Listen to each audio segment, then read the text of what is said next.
Yes, people, welcome back to Let's Talk Premier League. We're here for the Chelsea Show, as always, joined by Andrew and Prime. Prime is having a few issues today. Yeah, I'm not sure what he's doing. He's completely lost his head. His head is not in it today. It's not in it.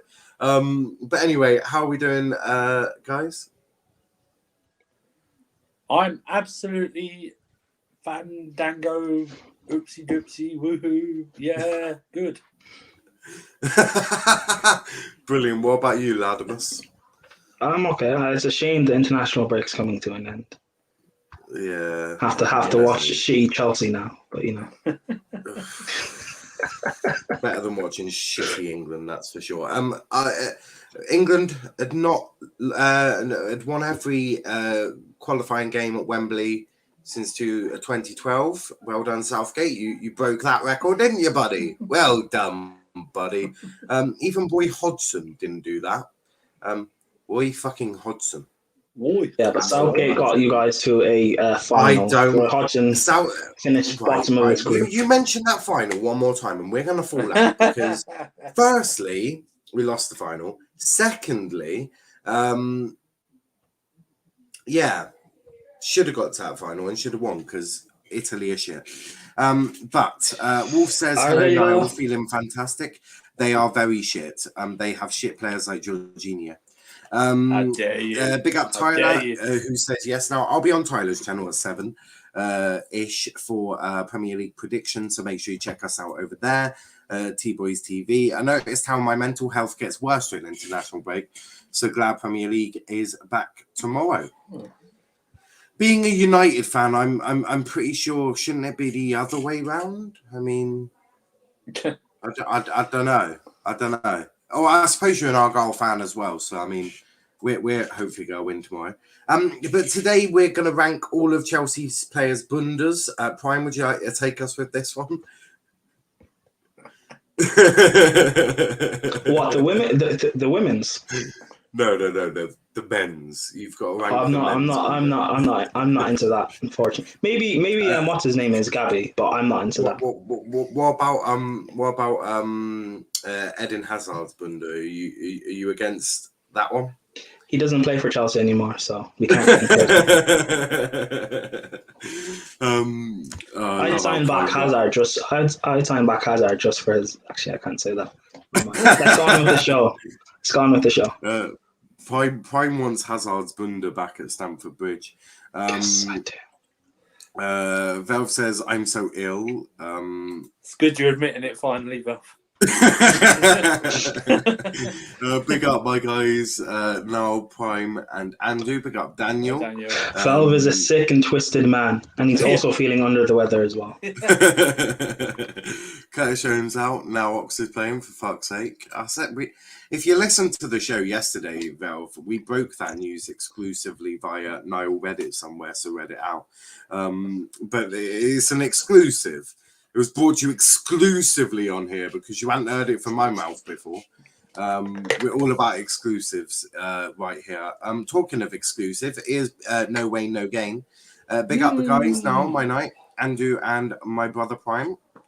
Big up Wayne. I was about to say no Wayne then. I was about to say no Wayne. It's definitely Wayne then. I wouldn't say Italy is shit, though. We should have won that final. Italy are shit. I'm into all types of bundas. We know, Valve. We know. Klopp is pretty pissed in the press conference. On previous streams. That's PG. What, as in drunk? What, as in drunk pissed or angry pissed? Like, you can never know. Well, in the world of bundas, we don't accept you. No offense. Ouch, we've had a meeting. I didn't fight for you, but we had a meeting, and you're not accepted. Sorry, Valve, you've been kicked out of Bunda Club. Southgate made wrong penalty decisions and was at home for most of the tournament. I agree. You are preaching to the preacher. Literally, I preach this shit all the time. It's just Prime who seems to rattle my cages on it. So you played your first final in my lifetime. That deserves respect. I don't care because it was harder to not get to the final than get to the final. He had Yeah, to but play no, the mighty Ukraine in the quarterfinals, No, the he mighty beat- Denmark in the semi-finals. Okay, he beat Germany, who were the weakest I've ever seen Germany. And don't forget, Thomas Muller missed an absolute fucking sitter. He had clearly been taking lessons off Timo Werner, right? So I don't want to hear it.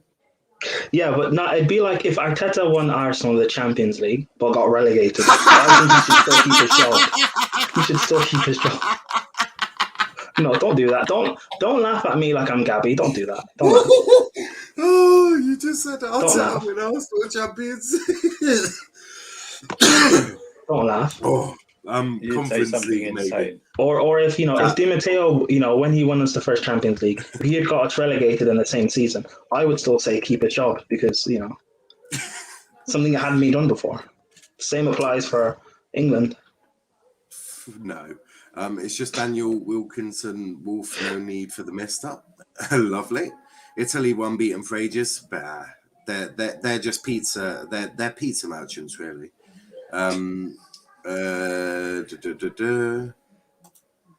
Guess what, Prime? I am Bundemaster. I decided to reveal my true identity. Prime, you are now fired. Wolf, you're hired. Nice. Okay, so basically Wolf's just got 2 jobs now. But we've got a lot to talk about. We're going to talk a brief injury update. We're also going to talk about the Newcastle owners because, there's been a few things said by Thomas Tuchel. And also I want to just talk about the hypocrisy from the Chelsea board of going, no, this should not happen, which is rather hypocritical because let's be fair, Roman Abramovich is hardly, and I'm going to put this politely, because I like Roman Abramovich, but he's not exactly the, how do I put this? No, Roman's watching. He knows where you live. Be careful. That's why I want to word it in a way that's like, not offensive, but he's not, the cleanest character, is he? He's going to have dodgy things, as are all billionaires, let's face it. You're not going to make your money organically, are you? It's a bit like, and Man City, don't even talk to me. Like, genuinely, don't even talk. Like, you have some shame. Have some shame. That's all I'll say on that. Okay. Tyler loving it. Pizza. Velv and Daniel are now fighting over Wolf, which is quite amusing. We're also going to talk about the Brentford upset that is potentially on its way. Rudiger's contract, because a bit more has come out about that. Scholes has made some pretty extravagant and wild sort of comments regarding Chelsea. So we're obviously going to talk on them. Talking both forward line and defensive line. So I don't want to give too many hints, but he's sort of gone in on most of Chelsea apart from the goalkeeper and the midfield. Although I'm pretty sure he's probably said stuff on the midfield before. But let's start with the injury update. Actually, no, we'll leave that at the end when we preview the game. Let's talk about Newcastle, actually. Because Thomas Tuchel was asked about Newcastle's new owners, as I'm sure all of the managers are going to be asked. I'm sure Steve Bruce is going to be asked. Do you still have a job, Steve? Because I think he was put in front of the media today. They haven't sacked him yet, so I'm guessing they're going. I think Newcastle might do the nice thing and let him get to 1,000 games. It's obviously he's stuck on 999, isn't he? And you can hate Steve Bruce's football, and you can say that he's from the old and all of this and all that crap. He's not good enough and all that. But you have to admit, with how little he was given to work with at Newcastle, he has worked fucking wonders for that club. And just, I think a little bit of respect needs to be put on his name, really, because I think he's done a lot there. Better record than Rafa Benitez. Yeah. You know who has a better record than Steve Bruce? Gareth Southgate, but Shut up, Prime. I actually do think it's quite a classy move. If that is why they're letting him, stay for one more game, let him get to 1,000, then obviously there's no doubt. I think Newcastle will want to move on to a different manager, but I think if they are going to let him get to 1,000, I actually think that's a rather classy I was thing being to do. sarcastic now. I don't think it's classy at all. No, I actually do. No, honestly, I actually do, because he's stuck on 999. He's had so much bullshit from the Geordies, and he's had such a hard job to do it. If they're going to let him get to 1,000 and then sack him, I actually somewhat think that's quite a classy thing to do. No, it's not. It's not. No, Instead of- honestly, it's not. If these owners want to get in the good books of the Geordie fans, they would have sacked Steve Bruce within 5 minutes of buying the club. Honestly. Yeah, but I think these Saudis are already in the Geordies' good books because they bought the club from Mike Ashley. I know, but like, Instantly still makes you- getting out. It's no. It would be like, you know, like if, like, for example, you're saying about good graces and stuff or sentiment.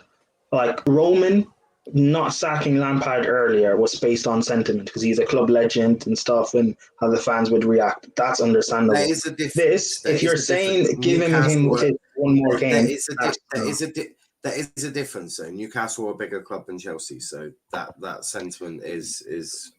Yeah, and what's his name? Steve Bruce is a better manager than Lampard. Still, though, sack him. No, he's actually also better than Thomas Tuchel, but the world ain't ready for that conversation. But do you know who's better than Thomas Tuchel? Southgate.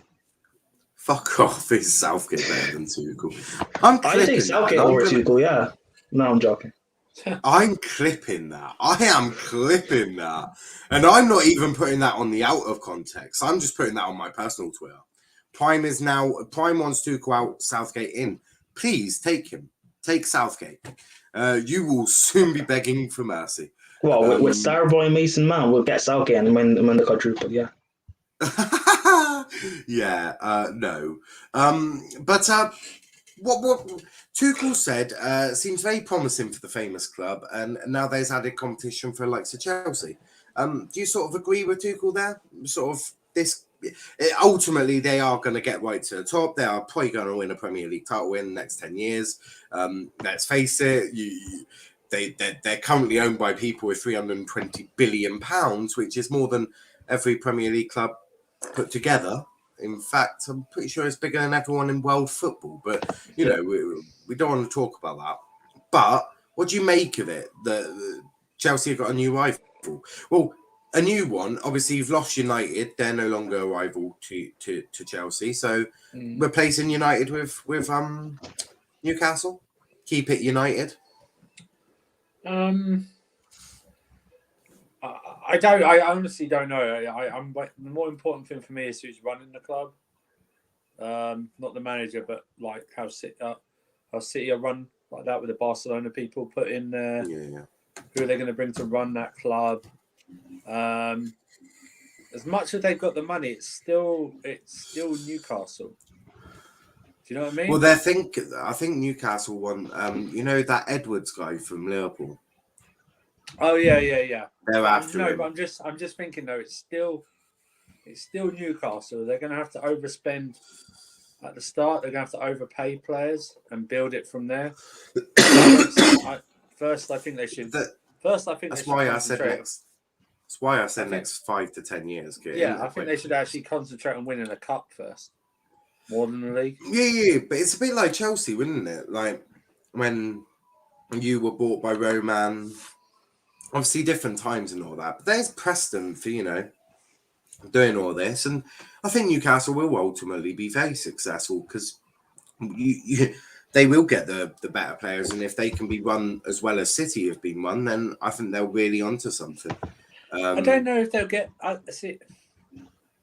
we talking the top players? Well, they won't get top players now. So for right now, I would be, if I was Newcastle, I'm looking at the likes of Donny van de Beek, Martial, Lingard, Sterling, even probably Bernardo Silva, and just going Mount. Look, why not? But no, these are the types of players that I think they should be looking at. Is the ones that have fallen on a bit of bad form, bit of a hard time. Go to Newcastle, possibly rejuvenate their career. I think get a good manager in, like a Rafa or a Potter. I think they'll probably be their likely choices, and then build it from there. Although if they do keep Steve Bruce any longer, there is something very appealing of watching them get relegated to the Championship this season. And they do need to after Tottenham. I think they need to. Maybe they haven't sacked Steve Bruce because they're still working out who they want to manage. They haven't won a game yet this season. Which they haven't would won be a smart. game yet this season. Yeah. But now they've got the new owner bounce. They're definitely beating Spurs. Oh yeah. 3-0. You're right. You know what? You're right. Joe Linton's now going to suddenly be. No. I'm just thinking it's at St James's Park. They've just had new owners who have bought the club. Do you know how much bouncing St James's Park is going to be? Oh, mate, that is going to be a party atmosphere. There are going to be cans all over the place. And that energy from the terraces is going to obviously go onto the pitch. And, someone like St. Maximin, Joe Willett, Callum Wilson, Almiron, if he can play, they're going to feed off the emotion at St James's Park. So I think this new owner bounce may actually hurt Spurs a bit, which I'm sure Prime is devastated about. And Prime, any thoughts on this before we move on? I like this from Newcastle. I think it's interesting. Like, when you have like United fans and Arsenal fans that complain about their owners. I mean, Ashley is the worst owner in the league. It's good now they've got all this money, but obviously it's going to be a slow build. People acting like they can just go out and buy Mbappe. It doesn't work like that. But yeah, I do expect. Well, like Newcastle squad now is like relegation is maybe mid-table, lower end mid-table. Like if they can slowly build. And assuming they get the right manager to start this build with, I mean, there's links that it's going to be. They want Brendan Rodgers, but I think he's holding out to get the Man City job in the next 2 years, which is a bit mad.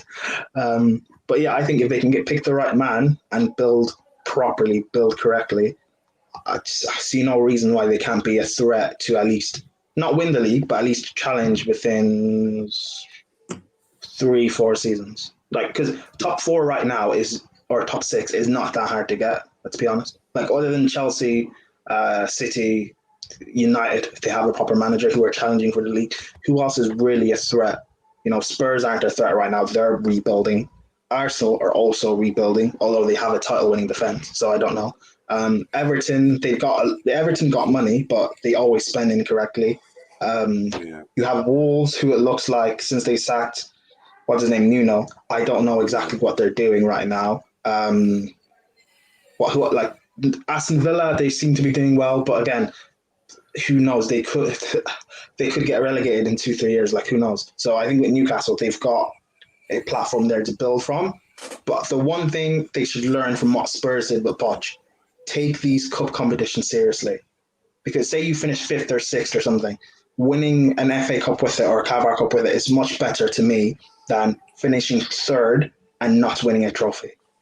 Because it gives you that bit of a mentality building on. Because when you have a title, when you have a squad good enough to challenge, you at least have that mentality of we know what it's like to win a trophy. That's why for me, I never took Spurs seriously in terms of challenging for the league. Because I knew when it comes into that running, they'd always fall apart. They say, don't they, winning a trophy is like a drug. The yeah, once you do it once, you want to do it more. We won ours under Mourinho on the League Cup. That squad hadn't won anything as a collective. So it's basically, you've won it. Do you like this feeling? Okay, let's go on and win the league. Let's finish it and win the league. Yeah, and then that's something I kept saying about Spurs. I kept saying with Spurs, even if they won the Carabao Cup, I would put them favourites the following season under Poch to go win the league because you have that sort of hunger and you've got the best squad, or at least best starting 11 or starting 13, 14 in the league. There's no reason why you can't then go on and win it. But they weren't able to do that because of lack of mentality or whatever. I think Newcastle have to take it seriously, and they will. It's I'm assuming they'll get someone like Rafa. Rafa is a tactical mind, someone who I respect so much. If they finish, 8th or 9th or something in 2-3 seasons and they win an FA Cup, that's a great season. You keep building with it, and all of a sudden you can go and win the league. Could you imagine if they got a Rafa? What would Everton fans say? Genuinely. They can't say anything. They I know didn't they want got- him. They didn't want him I in the know. first place because he's Newcastle. He's a Liverpool scum. Like it's. But now they do. Now they do. But I think Liverpool fans are like, yeah, take Crawford because he's doing quite well at Everton. And if he were to get top 4, right, with Everton, that makes him an instant Everton legend because he's got them Champions League football. He would also be a Liverpool legend for winning Champions League, which means that is going to be really there. Everyone's going to be like, this is so weird and so unacceptable. It's unreal. But what's unacceptable is not talking about Chelsea. So let's move on to talk. Let's move on to... It's cool, Andrew. We're not favourites for the league, so it doesn't matter. It's fine. Okay. It's okay. We'll talk about skulls in a minute. I'm talking about Arsenal fans. Apparently, Arsenal are now the favourites because they got the best defence, so it's fine. Oh, yeah. Arsenal are clear of every team in world football. But let's talk about Rudiger. This is according to Sport 1, who say West London's club's first proposal was considered disrespectful by Antonio Rudiger. Despite this, the centre-back would like to extend his stay at Stamford Bridge since he feels stronger than ever under Thomas Tuchel. Now, in order to commit his future to a Premier League side, the ex-Roma man expects his employer to offer him a better deal, which is fair. I would also expect a better deal. He currently earns 6.5 million annually, and wants in excess of 10 million euros per season. Now, let's work out. If I grab my calculator very, very quickly. So let's just go with 10 million because that's the number said. Divided by 52. That close to 200 grand a week, something like that. Yeah. Divide by 4. Carry the one. For someone who has not even had a world-class season yet, this is what we want to give. Okay. Yeah, it's something around 200-300 grand a week he wants. Yeah, it's close to 200 grand after tax, I presume. After tax, he wants 200 grand. Yeah, I have no issues giving him that money. I've got no issues giving him 200 grand a week if he wants 200 grand a week. The reason I say this is we are in a situation where if he leaves, we're going to have to buy 2 centre backs next year. Thiago Silva's going to be older if he stays on. That is, and it really only leaves Christensen and Chalobah there if we continue to free. Yeah, but Thiago Silva won't play a lot. Like he's not going to play a lot this season. Be rotated. So that's just disrespectful. For me, I'd rather keep. I'd keep Rudiger. I keep Rudiger for his experience. He's playing well. I think I don't have any issues doing that whatsoever. We were going to pay Koundé 200 grand a week, and that's on top of a £60 million fee. So I don't see what the issue is with giving Rudiger it as well. It's going to be his last big contract, and if he wants to stay after that, he'll be on a reduced wage. So I just think we'd be mad to let it get to this level as well. Absolute madness. We don't usually do this, but I mean, it'd be amazing what the actual. If anyone can find out the figure, what the disrespectful figure was. Yeah, I mean, you'd assume they would have offered more than he's on already. So you got to be in the range of like 140, 150. Probably they offer him or something like that. Which I don't really understand how that's awfully disrespectful, but I think he's just looking at what other people are being paid in the squad, and who are not even playing a lot or something like that. You know, maybe. So maybe he's looking at Ronaldo going, "I'm better than this forward. Give me the money." Maybe he'd be like, "Ronaldo's on this much. Give me that money." But Prime, thoughts on Rudiger? Well, not Rudiger himself. The whole situation. Would you be willing to pay him 200 million? 200 million? 200 million? Jesus. 200,000. 200,000 200,000 a week.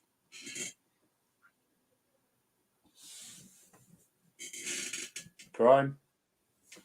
Man's frozen. He's not frozen. I can see him smiling. I saw him smile. He's not frozen. He definitely has frozen. He's also no longer here. Some comments here. Should we go to some comments? Yeah. So, Andrew, can I get knighted? From Velvet Swan. Yeah. Done. Andrew has just sliced the cheese in front of you. One of your ears is missing. Chelsea ain't paying Rudiger 200k a week. We don't know, do we? Indestructible Paul's going bang bang. Hello Google, who is Rudiger? Ouch. That's not very Rudiger nice. only had a good 2021. He's not world class. Facts went to surface. We need to sign him down. Kante, the only Chelsea player I admire. Velv, that's a lie. He was good in 17-18, 18-19 when he played at a back four and played well. He was our best defender. I'll give you that. He was good. So straight away, Velv is just he's like, you are right. You are right. I am wrong. Yeah. I am Velvish one. I am Ford. Just knighted you, Velv, when you do that. Unbelievable. 200k a week. Donny van der Beek creating stadium benches all over Europe. Velvy, yes, he was. He won an FA Cup. He wasn't world class, but he played to a good standard that season. Look, I'll let you two have this debate. But as Prime dipped, I'm guessing Arsenal fans have got onto his Wi-Fi. Let's move to Paul Scholes, shall we? Obviously, a Chelsea legend in his own right. Has been opening his massive mouth again. We'll start with do you know what? We'll start with Mason Mount, shall we? And what he said about Mason Mount. He said Mason Mount, he needs to start scoring goals. I think he's a great player, but he's got to start winning games almost in the mould as Frank Lampard. I see him as that type of player, but Frank produced all the time and won games for his team. Mason Mount has to start doing that. Now, I don't see Mount as a 10, but we've had this debate Mount before. As a Lampard. Well, yeah, but that's what I mean. For him to be a Lampard, he would have to be a 10. And he's not a 10. I mean, look, we've had this debate many a times. We all agree that Mason Mount, when he matures, will end up in an A, right? When he matures and he has that sort of discipline, he will be moved to an A. I think that's the most, everyone in world football knows that. But I don't see him as a Frank Lampard, but I do think that he needs to start producing more goals and assists. And I've said that I don't mind if they're goals or assists. I don't really care because they both ultimately, they both come to the same conclusion. A goal was scored and you were involved. So I don't really care. Because for me, you can have 1 goal and 25 assists, but fuck me, you've had a cracking season. You've set up 25 goals. Like, I don't really care. And we've had this debate before, haven't we? Where I don't really care, if you have 1 goal and 20 assists, as long as you've got that amount of G and A, really. But what's your point? Well, not your point. What's your view on what Paul Scholes has said about Mason Mount? Also, before you say that, Hassan in the chat, big up Hassan, has said Salah over Hazard. Okay. Also says Mount reminds me of a young Steven Gerrard. This is a massive compliment. Stylistically, he's more like Stevie G than Lampard. Okay. I can sort of see that. Mason Mount is not a Lampard. I don't know what Scholes is saying. Really, I don't know what he's saying. He's talking absolute nonsense, Paul Scholes. I do agree. If he's playing in an attacking position, he does need to produce more. So if he's playing in an more attacking position, he needs to work on that and produce more goals and assists. I agree with you. He doesn't even have to score a lot of goals. If he produces a lot of assists, that'd be great. Some of the, I'm not saying he's going to be anywhere near him, but look like Fabregas when we first got him. I think he scored like 6 goals and he had like 18 assists or something like that. And ultimately, they all add up to the same thing, don't they? Yeah, goals exactly. scored at the end of it. exactly, and it's like, but I agree. I don't think Mount is that attacking player. He's not like a Lampard. Lampard played as in an 8, played in a 3, but he always arrived in the box, and I don't think Mount has that natural instinct to do that, to do what a Lampard does, like spot the run, the decision make, and then know when to go into the box. I don't think he has that, and that's why he's not like Lampard, or he's not going to end up like Lampard. Yeah. He's going to be like a deeper 8, basically. He's going to be like that. I Functional 8. I do agree with Hassan though. I think he is more like Stevie G than a Lampard, because Stevie G was traditionally more of an attacking 8, if that makes sense. Yeah. Because notoriously Lampard was never an 8; he was always a 10. Right? I wouldn't have wanted Lampard as an 8 because I feel that would have taken too much away from his game. He was essentially a shadow striker throughout his entire career, and he was a world class number 10 shadow striker, however you wish it. But for me, I do think that Mount is going to be a good 8. Now, I do think there's a discipline issue. Not as in attitude. I think when I say discipline, I mean when to stay back, when to join the attack. And I think ultimately that's why he's not been used as an 8. It's why when Southgate made Foden and Mount 8s with Rice as a single pivot. Yeah. I mean, talk about asking for trouble, right? Now, I agree that's what we all want to see ultimately, but not with Mount and Foden as single 8s together. Like, you've got to put some sort of defensive ability within them. For me, I would have probably went Mount and Henderson, because I feel that Henderson would allow Mount. Well, essentially, you need to show Mount and Foden how to play 8, right? Ultimately, that's what you need to do. And I think having someone like Henderson would offer a bit, allow Mount to play a bit more further forward and give Rice a bit of support, because Rice was getting pulled all over the pitch, which is why I've said that in time, Mount will become an 8, because he has got that ability. He hasn't got the discipline yet, or shall I say the game management or the knowledge of, as I've said, when to go forward, when to stay back, what to do in a certain situation, where to be on the pitch.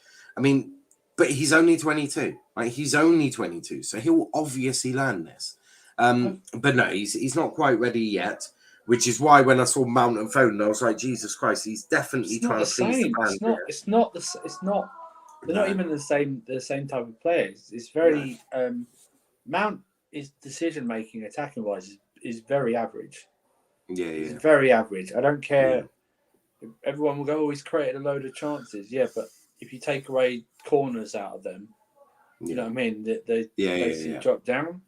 And it's like, okay, because it's two things. When you go create a chance, okay, how good was the chance? Do you know what I mean? Was it like, did the striker only need to tap it in or head it in or something like that? Was it like, was the chance you created the striker's fault for not going in? Right? You know what I mean? Yeah. Or is it like a balloon cross and the striker got something on it and it just went wide or something? Do you know what I mean? Like that? Yeah. I agree. I think I'm trying to think of a past player. I don't like doing this, like thinking what a player is like. I can't think of a player at the moment.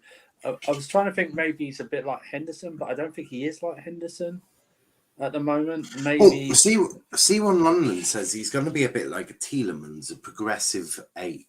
I see that. Actually, do you know what? I see that. Actually, do you know what? Actually, in our squad, he's a bit like Kovacic in a way, where it's like he needs to work on his dribbling, but it's like he's not good. I don't think at this moment in time he's going to I don't think he's going to ever put up big numbers. No. Do you know what I mean? No, I think he's going to be like, agree. It's going to be, it's going to be like. But I say this to people now. He's a jack of all trades at the moment, but he's not a master or anything. I don't know No, what he is. I don't know I what do agree. When you say, "Oh yeah, it's great," like, "Oh yeah, distribute the ball," he's sort of like good. He's sort of like good at everything, but not like, "Oh, that is Mason." You know, when you can point out a trait and go, "That's definitely Mason Mount." So, like, You know what I mean? as an example, everyone talks about Greenwood's finishing and how he's clinical in front of goal. Ronaldo is tapping merchant. Foden skills. Trent is the best attacking right back you'll find in the league. Listen. Trent is an average right back. He just has a class attribute. That's it. Virgil van Dijk's hold a on, big piece of trash. And this sort like of links in. This links in with Hassan actually, because well, no, 1 minute. I'll be back. This links in with something from Hassan. So if you haven't checked out This Is Football, make sure you do this, like right now. Not right now because we're live, but do this after the stream, because he actually did a video on Trent and his abilities as a right back.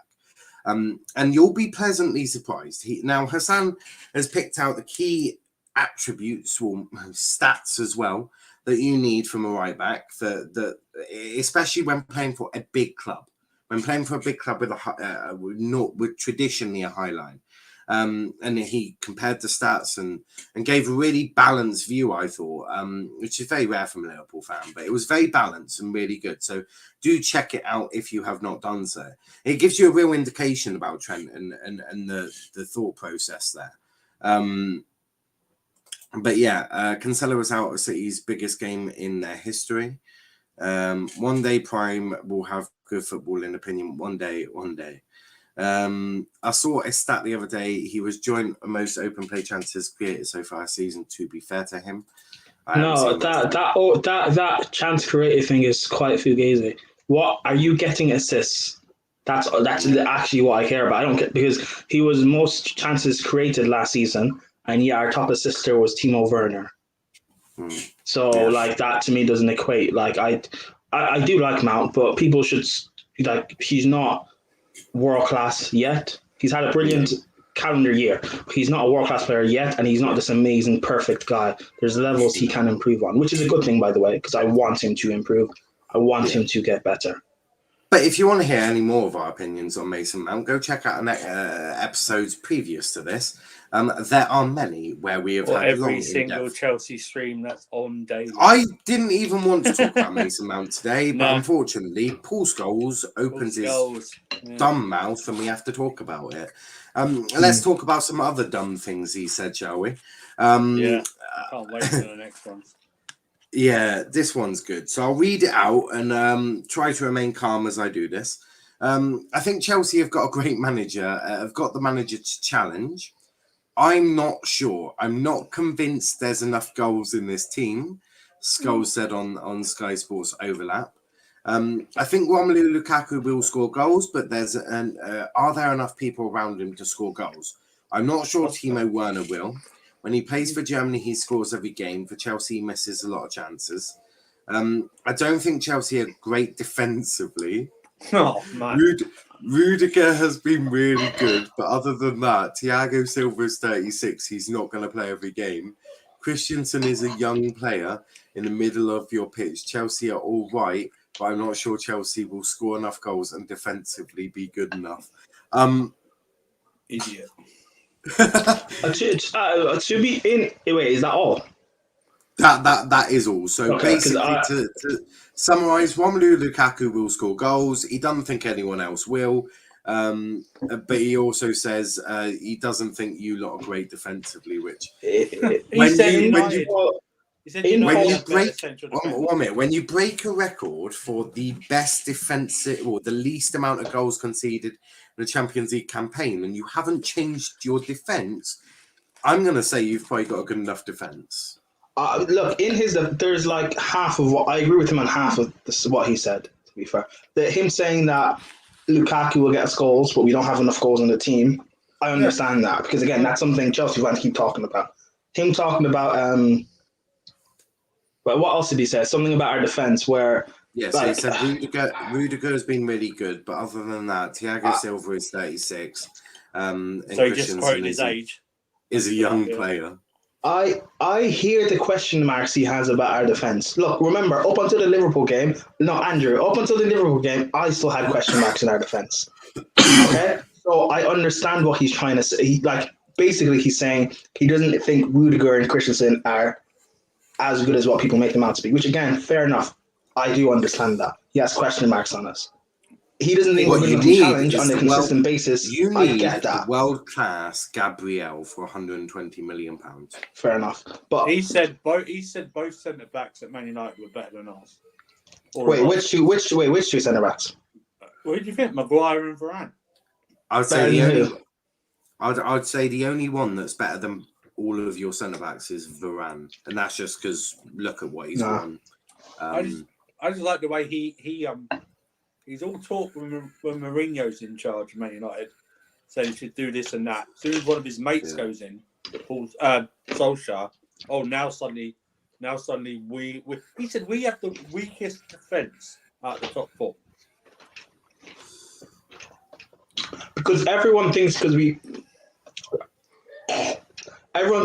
play with a back five or a back three, whatever, everyone thinks our defence is weak. That's why. It's back three tax. No, stupid tax. That's what it is. It's fine. Whatever. I hear it. He's giving his own actual opinion. So whatever, I hear it. Yeah, but even Gary Neville put him right on the stage. It's like saying he didn't agree with him. Yeah, and I haven't watched it yet, which is unfortunate. I don't necessarily understand the tone and context he was saying it in. So, I try not to watch too much of their shit, to be honest. Just watch it on Chelsea Fans TV. It was the interaction with Lewis. So Lewis asked him a question. So. Lewis put him in a split. Okay, that's fine. Mate, the thing is, everyone talks about these, former players as they are the gospel. What they say goes. When in actual fact, I'd probably rather listen to Rachel talk about Manchester United because she has a better and a more educated view of their sort of issues, and she hasn't got any. And this is a beautiful thing, and about a lot of content creators you'll find on YouTube. If you find the right ones, you'll find people without an agenda who has a real good knowledge on football. In terms of United, there are a few out there, and I haven't really found anyone on Chelsea. I do need to find one on Chelsea. They don't have agendas and that are balanced. Yeah. The talk about not right. Who break down like the tactics of teams, the play styles, and all of this sort of stuff. Yeah. Right. Prime. When was the last time you tactically broke down Chelsea on a video? I haven't been asked to. Well, you hold on. You basically run the first XI. You could just come out with a tactical analysis of Chelsea and all of this. And it's a shame we didn't get this on camera. Champions League final, I tactically broke down how we'll beat City. So, but yeah, what I'm saying is people like Rachel from the breakdown United, very good at it, and much better, much better than Paul Scholes and fucking Gary Neville. Like, because Rachel and Danny are the two best in the game. Danny as well. Really, really good. And I enjoy watching their videos on United because they actually give a balanced view and a good viewpoint as well. When someone says tax, they're basically saying is the reason for. Am I a good Man United fan now? Yes, you are, Wolf. Yes, you are. And by the way, yes, you are United now. I forgot to say that earlier. Paul Scholes is proof great players don't make great managers or pundits. That's true. Broken toilet flush talks more sense than Paul Scholes, says Chris. I hear that as well. But to wrap up on things, let's talk about Brentford. We'll start with the injury updates first. Tuchel says Thiago Silva will not be involved against Brentford. Yeah, he played last night. He will not return from international duty until tomorrow. Lukaku is fit, but Rudiger and Pulisic are out injured, and Ziyech missed training because of a headache, so seems unlikely to come. I know. Tuchel admits he is unhappy about the Silva situation, but knows it is part of international football. So, guys, what's your thoughts on the injury update from Tuchel? So Rudiger's out. No Rudiger, no Pulisic, no Ziyech, and no Thiago Silva. But Lukaku will be fit to play. So I don't know what the situation with Reece James is, whether he's fit, because if he is, it could be a back three of Christensen, Chalobah, and Azpilicueta against Brentford. If we play a back three, which I suppose we will play a back three. I saw people on Twitter calling for this is a perfect time to play a back four, and I was like, you guys are going mental when we say we're fine. Some of us say we're fine with Rudiger and Christian in the back four. You want to play Chalobah and Christensen in a back four together? Okay, no problem then. That's fine. Also, can I just say Brentford is not the team you want to be changing your tactics up around too much. I'm glad about that. That actually probably the international break was good for Tuchel because I don't know whether he had even studied Brentford before, but now he's probably had like 2 weeks of just studying Brentford and knowing how they play and everything like that. Because Brentford are the most unpredictable team because no one's gonna properly scout them. But listen, I'm not worried. I'm very I'm okay with escaping from Brentford 1-0 win tomorrow. I'm totally fine with that. Get it done, get it out because they are playing. They're good. They're playing well. They are literally, and we've seen this a few times now in the Premier League. They are the unexpected. You think like United. You think of Leeds United last season. You think of Sheffield United the season before that, and especially at home. And that's the thing. At home, they are a different beast. Different beast. People are forgetting that they hadn't played many games. Well, they had only played one playoff game in that stadium with fans in the building. They had not previously, before that, played with fans in that stadium. So this is such a buzz for them. They're so buzzed playing in that new stadium with fans. It's almost as if they've got an extra man there. It'd be the same with Argyle up in the Premier League. The team will feed off that 12th man. No, they genuinely would, because these smaller teams, they will push their team forward. But Prime, you seem to be disagreeing. I hear that. I hear what you're saying. But no. All due respect to Brentford, we should be able to beat them. I'm not hearing these excuses of we got injuries or this or no. We're not Arsenal. We're not Liverpool. You're missing what I'm saying. I didn't say anything about the injuries. I'm just going normally. I'm not saying that you should have an excuse for not winning. You should be winning, but I wouldn't be overly surprised if Brentford stun you. Yeah. Nah. Listen, because the thing is, as much as I have question marks about like for me, I know the reason if we don't win the league or where we can't challenge, I know exactly what the reason why is. But I get shut down by Chelsea fans when they keep telling me that this team's good enough, we've got world class players and this and that, yada yada yada. If our team's as great as everyone says that it is, we should be able to beat Brentford easily. Because everyone keeps telling me Chalobah is being amazing, brilliant. He's better than Tomori and everything, which he's not. If that's the case, he should be able to slot in and it shouldn't be a problem. People tell me Christensen's an amazing world-class centre-back right now. He should be able to play, not a problem. Rudiger not playing shouldn't be a problem. Now give us your I'm not hearing opinion. My genuine opinion is we should still be able to beat Brentford. Okay. It should not be a problem. Don't go on about others. Even a draw against Brentford is embarrassing. We should be able to beat them 3-1. I don't know. The greatest ever Premier League team drew against them. So yeah, but I don't rate Liverpool. I don't rate them. I don't think they'll even challenge. I think people disrespect Brentford a little too much. And don't forget, I have watched Brentford for years. Obviously, being EFL mad and all that. Yeah. I've watched Brentford a lot, and they're a good team. Yeah. Well, especially with fans in the stadium. Yeah, listen.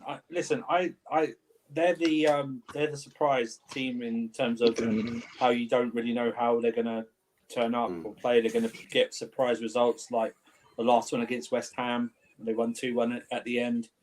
The Liverpool one where they just peppered Liverpool's right hand side, and Klopp didn't even bother changing it, and all 3 goals came from that right hand side. And once again, Klopp didn't change or do anything to stop that happening. Klopp didn't. Yeah. But it's like one of those where it's like, listen, I agree with Prime. I agree with Prime. It's like I'm confident. Listen, I'm confident of going in there winning. I have no problem with that. But I think it's going to be one of those games that is tougher than we anticipate.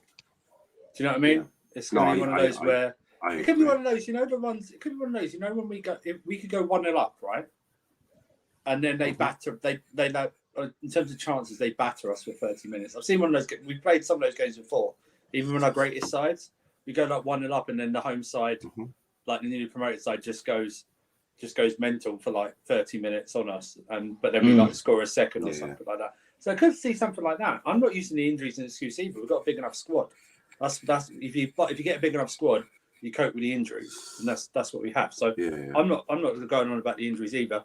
I mean, everyone, you just mentioned, and Pulisic is injured as well. Just alert me when he's fit. Yeah, just not when he's injured. Don't be me. Yeah, well, I'm just saying, right? Just alert me when he's fit.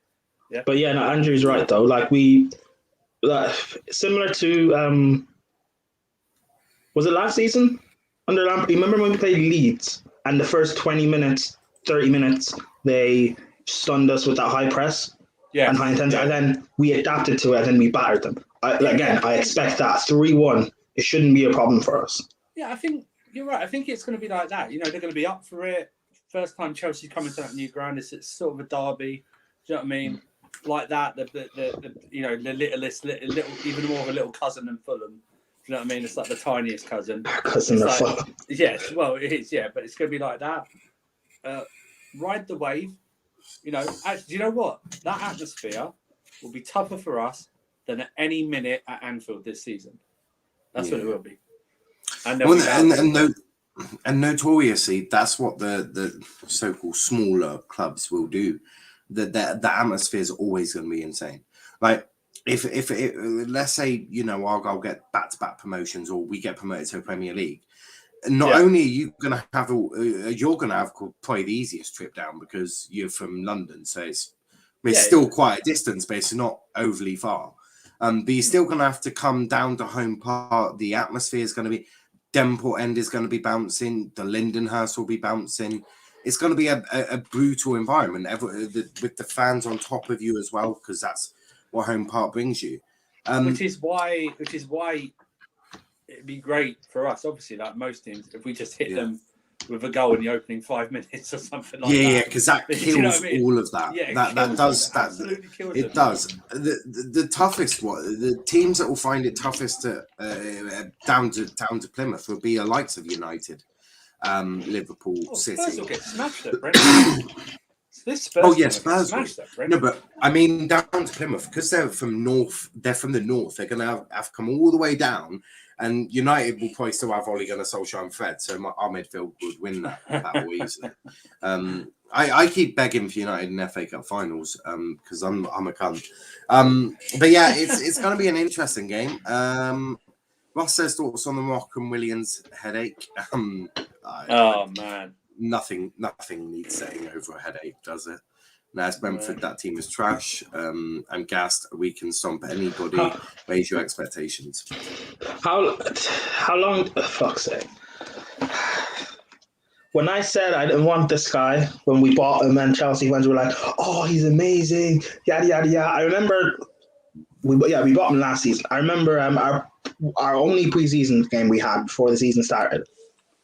I made a bet with Jem, Kai, and Monster. I said, if this guy is top assists in the Premier League, or is his top assister by the time the season ends last season, I'll do a forfeit, whatever you guys want. This guy barely got 5 assists. Like, it's embarrassing. Pulisic injuries, man. Would just quickly, would you cash in on him in January? No. end of next season if he doesn't feature at all or very. I read somewhere, I think it was Kafka's view. Total so far, he's total days he's been out and games he could have played. Yeah. Something like that. Or something he's been in. I think total days he's been in and out injured. I think he's missed like 40% or something like that. Already. So it's like, and it's only going to get worse the older he gets. So. Yeah. No, you're absolutely right. Do you know what? Do you know what? If someone came in with 45 million in January, yes, I would cash them in. You know what I mean? So, because you know what? Because you're already trying to tell us we're going to cash in on buying an injury-prone Eden Hazard back. So I don't want like two of them fucking sitting there. The injury table. Do you know what I mean? Yeah. It's like, no. But then we're going to have to play Callum. I'd rather play Callum than Pulisic at the moment. You want to play a wing back in our forward line? Well, I'd rather play a wing back than a left back in the injury room. Do you know what I mean? At the moment, that's all Pulisic's doing, been left back. He's been used in wing back a few times. He's not a wing He is a wing back. He's not a wing back. He's as much of a wing back as João Felix is. Fuck off with this João Felix wing back shit. But on that note, we are going to wrap it up. There, I'm about to go on to Tyler's channel, T-Boys TV, so make sure you tune in over there whilst we do Premier League predictions. Before you go, hit the like button, hit the subscribe button as well if you are new to the channel. Follow us on socials, Twitter, Let's Talk EPL, Instagram, Let's Talk EPL _ and on TikTok at Let's Talk Premier League. United show 9 p.m. tonight, not 10 p.m, so do make sure you tune in at 9 p.m. Andrew, where can they find you, mate? So yeah, just follow me at the Winter Surfer. I'll actually be on the Blue Wave today at 8 p.m. Brentford preview with TJ on his show on there. I'll tweet it out. Just follow me there. And also the Blue Wave channel as well is on my pinned tweet, so you can subscribe to there. Prime and I are on that most times on Mondays when we do a show. But other than that, I'll usually tweet out what I'm on. So just follow me there. Perfect. Prime, where can they find you, mate? You can find me on the terrace. You can find me on the First XI. I'll be on the Blue Wave on Monday. Is it? Yeah. I'm just going to speak to Jay about what show we're going to do. Probably it's going to be one of Monday. Because I thought we'd be reviewing the game, but yeah, that's what I mean. Monday. Yeah, sure, so. I'm not sure. He needs to get back to me. O'Shea wants to do a stream tonight. But he hasn't got back to me. Or we might do Fraud Watch again. I don't know because he's the one handling all of that. But yeah, and the Nexus, are we ever going to use it again? Yeah, I'm sorry. Yeah, I will. Sorry. Yeah, you know what? We will do it very soon. I will. I've been ill this week, so I've not been able to properly concentrate. But we will discuss that on off stream. Every show I'm with Andrew, I always mention it. He does. He's like, but yeah, we'll do that. So we'll tweet that out. Yeah. And if Forward Watch is on, I'll definitely. Absolutely. And if Forward Watch is on, I will definitely tune in. If not, come on, because mate, I'm awake all night. Tired. Oh yeah, your body clock's no, mate, nice, yeah, my body clock is all over the place. I've got tonight off, which is even better news. So buzzing. But yeah, as I said, we'll be back at 9 p.m. So tune in at 9 p.m. But until then, guys, thanks for watching and peace out.